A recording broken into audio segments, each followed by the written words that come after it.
Good morning students. इस video के माध्यम से हम लोग आर्टिकल राइटिंग के विषय में जानकारी प्राप्त करेंगे। आर्टिकल राइटिंग एक कला है जो किसी विषय वस्तु के ऊपर एक संक्षिप्त भावपूर्ण लेख होता है। यह किसी घटना, किसी दुर्घटना, किसी मेले, किसी समारोह का परिदृश्य हो सकता है, कोई कहानी हो सकती है, सुझावात्मक या उपदेशात्मक, या लेखक का अपना अनुभव हो सकता है। समाज के विभिन्न प्रकार की समस्याएं होती हैं जिस पर अपने विचार प्रकट होते हैं, सुझाव देने होते हैं। लेख पत्र और पत्रिकाओं में प्रकाशित करने के लिए दिया जाता है ताकि उसके विषय में समाज के अधिक से अधिक लोग जागरूक हों। इनकी भाषा सरल होनी चाहिए, इसलिए कि पत्र और पत्रिकाएं पढ़ने वाले केवल विद्वान ही नहीं होते, मीडियम क्लास के लोग भी होते हैं, नीचे तबके के लोग होते हैं जो बहुत साहित्यिक भाषा को नहीं समझते। तो इसलिए आप सरल भाषा में भावपूर्ण तरीके से आकर्षक लेख लिखने का प्रयास करें।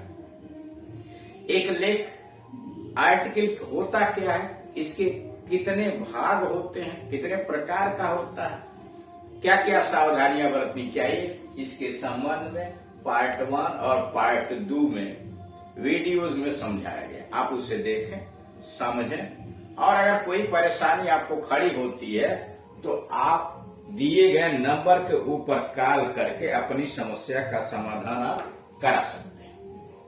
ये हाई स्कूल और इंटरमीडिएट दोनों की परीक्षाओं में पूछे जाते हैं। स्किल राइटिंग यानी राइटिंग स्किल्स के अंतर्गत 2 तरह के क्वेश्चंस आते हैं। एक आता है एप्लीकेशन अथवा लेटर, और दूसरा आता है डिस्क्रिप्टिव पैराग्राफ यानी एसे, और उसी में यार करके आता है आर्टिकल राइटिंग या रिपोर्ट राइटिंग। या तो एसे लिखा जाता है, रिपोर्ट या आर्टिकल लिखा है। तो इसलिए यह हाई स्कूल में 6 अंकों का होता है, इंटरमीडिएट में 10 अंकों का होता है। तो अंकों के दृष्टिकोण से भी इसका काफी महत्व है। कैसे हम एक अच्छा आर्टिकल लिखेंगे, इसके लिए अनुभव ही सबसे बड़ा सहारा है कि आप अधिक से अधिक आर्टिकल यानी लेख को पढ़ें, और जैसे जैसे आप पढ़ेंगे, वीडियोस देखेंगे, हल करेंगे, आपका शब्दकोश बढ़ता जाएगा, वाक्य की रचना बढ़ती जाएगी, और आप दिए गए किसी भी विषय वस्तु बहुत आसानी के साथ एक अच्छा और लेख लिख सकते हैं। अब हम यहाँ दिए गए उदाहरण के विषय में पढ़ते हैं। सबसे पहले जो क्वेश्चन दिया गया होता है और जो संकेत दिया गया था उसे बारीकी से समझते हैं, और फिर उस पर सूचनाएं कलेक्ट करके और तब एक अच्छा सा लेख लिखते हैं। जैसे यहाँ दिया taking idea from the MCB unit people right and करे एमसीबी यूनिट पीपल से आप विचार ग्रहण करके and right an article about 150 words, 100 से लेकर 150 शब्दों के बीच में आप एक लेख लिखिए फॉर योर स्कूल मैगजीन। विद्यालय के पत्रिका में प्रकाशित करने के लिए आप 100 से लेकर के 150 शब्दों के बीच में एक आर्टिकल लिखिए। वेयर शुड दे पुअर गो, लिखना यह है, हेडिंग जिसकी रहेगी गरीब कहाँ जाए, where should the poor go, गरीब कहाँ जाए। संकेत दिया है कि कहां से आप इसके लिए संकेत ग्रहण करेंगे। तो इसमें पहला संकेत है blamed for every ill of society, समाज के प्रत्येक बुराई के लिए गरीबों को ही दोष दिया जाता है। Blamed for every ill of society, समाज की हर बुराई के लिए गरीबों को दोष दिया जाता है। Number 2, trapped in the vicious circle with no freedom from discrimination. Vicious बोलते हैं निर्मम, विद्वेषपूर्ण। तो कह रहा है कि ट्रैप्ड, मकर जाल में फंस चुके हैं, विशियस सर्किल, एक विद्वेषपूर्ण, एक निर्मम घेरे के अंतर्गत वह घेर चुके हैं। विथ नो फ्रीडम, उनको कोई स्वतंत्रता नहीं है। डिस्क्रिमिनेशन, इस भेदभाव से कोई उनको स्वतंत्रता नहीं मिलती है, और वह एक निर्मम घेरे के अंतर्गत जकड़ चुके हैं। Hatred, and rejection from the so called rich. तथा कथित अमीर लोगों से उनकी उपेक्षा मिलती है, घृणा मिलती है।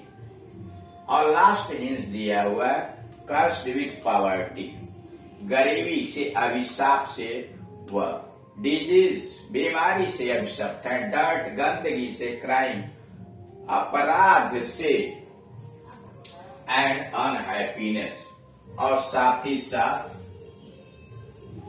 दुख से वह बेचारे पीड़ित हैं। कहा इन संकेतों के आधार पर एक लेख लिखिए। सबसे पहले एक संक्षिप्त और भावपूर्ण एक टाइटल बनाते हैं, हेडिंग बनाते हैं। जैसे पहला है where should the poor go, गरीब कहाँ जाए। Where should the poor go, गरीब कहाँ जाए। स्टार्ट करते हैं उसको, India abounds in the poor. भारतवर्ष में यानी भारत गरीबों से भरा पड़ा है। इंडिया अबाउंड्स इन पुअर, भारत गरीबी से भरा पड़ा है। Poverty is really a pain, गरीबी वास्तव में एक अभिशाप है उनके लिए। टू देम, गरीबों के लिए गरीबी एक अभिशाप है। Two things are mostly blamed for the ills of society, गरीबों के ऊपर समाज के दो बुराइयों के लिए अधिकांशतः दोषारोपण किया जाता है। Two things are mostly blamed for the ills of the society, समाज की दो बुराइयों के लिए गरीबों के ऊपर अधिकांशतः दोष दिया जाता है। पहला पॉवर्टी एंड पॉपुलेशन, जिसमें पहला है गरीबी के लिए उनके ऊपर दोषारोपण किया जाता है, और पॉपुलेशन की गरीब जनसंख्या बढ़ाते हैं। बट क्लियरली स्पीकिंग, लेकिन अगर सही तरीके से बता दिया जाए, there are so far those who have no desire to break there, लेकिन सही कहा जाए तो there are so far those who have no desire to break it, लेकिन कोई ऐसा नहीं है गरीब में जो इस गरीबी को तोड़ना नहीं चाहता है। वन वुड से एक कहेगा who wants to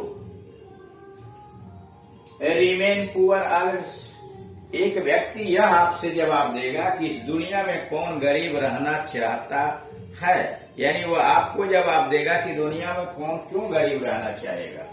well answer is दोस, हाँ उनके लिए उत्तर यह है who do not want to do work, कौन काम करना नहीं चाहता है। इन दैट वे, इस तरीके से पॉवर्टी स्टॉप्स बीइंग ए कर्स, अगर इस तरह से हो तो गरीबी बंद हो जाएगी। टू बीइंग ए कर्स, अगर हर आदमी मेहनत करना शुरू कर दे तो गरीबी अभिशाप होना बंद हो जाए। Those who have risen in life, आज जो दुनिया में बहुत आगे बढ़ चुके हैं, have come from the poor sections of the society, वे लोग भी जो आज अमीर हैं कभी न कभी गरीब वर्ग से उत्पन्न हुए थे, गरीब वर्ग से उत्थान किए। But what ever it is, poverty is looked upon, लेकिन इसका क्या फर्क पड़ता है। वे अमीर लोग भी गरीबी से आए हैं, लेकिन गरीबों के प्रति घृणा देखते हैं, उनकी उपेक्षा करते हैं। There is blame the poor, अमीर लोग गरीबों पर दोष आरोपण करते हैं फॉर देयर रिमेनिंग पुअर, कि वे क्यों गरीब हैं। If one goes a little deeper, अगर एक व्यक्ति और गहराई से गंभीरता से सोचे, वन वुड से, कहेगा that the present rich were are not so in the past, अगर गहराई से देखा जाए तो वर्तमान जो अमीर है वह कई पीढ़ियों पहले अमीर नहीं था। They might have faced poverty, शायद उन्होंने गरीबी का सामना किया होगा इन वन फॉर्म और अदर, किसी न किसी रूप में। आज जो अमीर है बहुत समय पहले अतीत में गरीबी का सामना किया होगा। The number of those who were born with a silver spoon, वे लोग जो चांदी और सोने के चम्मच को लेकर के पैदा हुए थे इन देयर माउथ, अपने मुंह में, इज रेदर नेग्लिजिबल, उपेक्षा के शिकार। दीज आर द पर्सन्स, ये वे लोग जो अमीरों के घर पर पैदा हुए थे। These are the persons who look at the poverty like the disease, ये वही लोग हैं जो सोने चांदी के चम्मच के रूप में, यानी अमीरों के घर में पैदा हुए हैं, यही लोग हैं जो गरीबों को की गरीबी को बीमारी समझते हैं, गंदगी समझते हैं, अपराध समझते हैं। And A breeder of unhappiness, और साथ ही साथ अप्रसन्नता के को दुख को जन्म देने वाले पोषक मानते हैं। ब्रीडर पोषक मानते हैं। But this is conception of the rich. लेकिन ये तो अमीरों की विचारधारा है। It is a fact that the society are not static. यह तथ्य है, वास्तविकता है कि समाज हर समय स्थिर नहीं रहता, अस्थायी नहीं रहता है, बट इवॉल्विंग एंड सिमेंटियसली इवॉल्विंग, सरल से उच्चतर की तरफ, जटिल की तरफ बढ़ते हुए जाता है। विकासशील प्रक्रिया के अंतर्गत रहता है। इवॉल्व सरल से जटिल और उच्चतर की तरफ हजारों हजारों वर्ष में बढ़ने की प्रक्रिया को इवॉल्व कहते हैं। एंड सिमुल्टेनियसली, और साथ ही साथ the rich are evolving too, और अमीर भी और आगे अमीरी में बढ़ते चले जा रहे हैं। It is there view point two look down upon the poor. यह उनका दृष्टिकोण है कि गरीबों को तुच्छ दृष्टिकोण से, घृणा के दृष्टिकोण से देखते हैं। It must be born in the mind, उनके मन में निश्चित रूप से पैदा हो जानी चाहिए, दैट इन द सोसाइटी, समाज के अंतर्गत, there is none higher nor low. उन्हें यह दिमाग में बना लेना चाहिए कि समाज में न तो कोई बहुत ऊंचा है और न ही कोई निम्न है। आला in spite of their varieties, अपनी अपनी विभिन्नताओं के बावजूद भी समाज में सभी लोग आर इसेंशियली इक्वल ह्यूमन्स, सभी लोग निश्चित रूप से एक समान मानव है, आवश्यक रूप से समान मानव है। यह बात दिमाग में बैठा रहने चाहिए।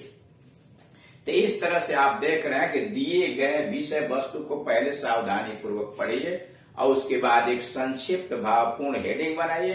हेडिंग बनाने के बाद तब आप लेख पर अपनी सूचनाएं कलेक्ट करके क्रमबद्ध तरीके से लिखिए। Thank you.